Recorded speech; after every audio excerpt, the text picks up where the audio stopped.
Janasena party ఆవిర్భావ దినోత్సవం సందర్భంగా పిఠాపురంలో జరిగిన బహిరంగ జయకేతనం సభ విజయవంతంగా ముగిసిన అనంతరం గ్రౌండ్ మేనేజ్మెంట్ కమిటీ సభ్యుడిగా బాధ్యతలు నిర్వహిస్తున్న ఆముదాలవలస నియోజకవర్గ జనసేన పార్టీ ఇన్ఛార్జి పేడాడ రామ్మోహన్ రావు సభా ప్రాంగణంలో ఉన్న వ్యర్థాలను సేకరిస్తూ స్వచ్ఛ భారత్ కార్యక్రమాన్ని చేపట్టారు. ఈ సందర్భంగా మిగతా కార్యవర్గ సభ్యులను జనసేన నాయకులు, కార్యకర్తలు, జన సైనికులు కూడా ప్రతి ఒక్కరూ బాధ్యతగా పాల్గొని జనసేన పార్టీ పట్ల అధ్యక్షుడు పవన్ కళ్యాణ్ పట్ల క్రమశిక్షణ కలిగి పార్టీ సభ్యులుగా ఈ స్వచ్ఛ భారత్ కార్యక్రమంలో పాల్గొనాలని ఆయన సూచించారు.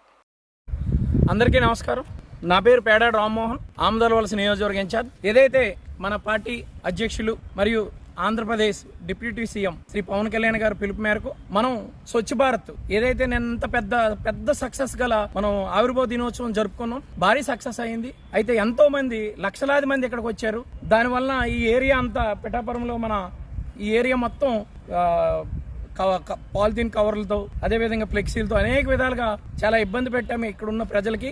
ఆ ఇబ్బందిని మనం ఎంతో కొంత వాళ్ళకి ఇబ్బంది లేకుండా ఇక్కడ పొల్యూషన్ లేకుండా చేయాలంటే పవన్ కళ్యాణ్ గారు స్వచ్ఛ భారత్ యొక్క పిలుపునిచ్చారు. కాబట్టి ఆ పిలుపు మేరకు ప్రతి ఒక్క జన సైనికుడు కూడా దీంట్లో పాల్గొని ఇదంతా మనం క్లీన్ చేసి క్లీన్ అండ్ గ్రీన్ గా ఇవ్వాలని మన అధ్యక్షుల వారు ఆయన మాటను మనం అందరం శిరస ఉంచి ఆయన మాటను మనం కట్టుబడి ముందుకు వెళ్ళాలని చెప్పేసి ఈ సందర్భంగా నా వంతు మా ఆముదాలవలస నుండి సుమారుగా 200 మంది వచ్చారు. అంతా వాళ్ళు కూడా ఇక్కడికి వచ్చి క్యారెంతలతో ఎంతో ఎంజాయ్ చేసి వెళ్ళారు. నేను దీంట్లో భాగంగా ఇన్ఛార్జిగా నాకు బాధ్యత ఉంది కాబట్టి ఆ బాధ్యతతో నేను దూరం నుండి వచ్చిన ఒక 1 అవర్ అయినా సరే ఇక్కడ స్వచ్ఛ భారత్ చేసి వెళ్దామనేసి నిర్ణయం తీసుకుని నేను చేస్తున్నాను.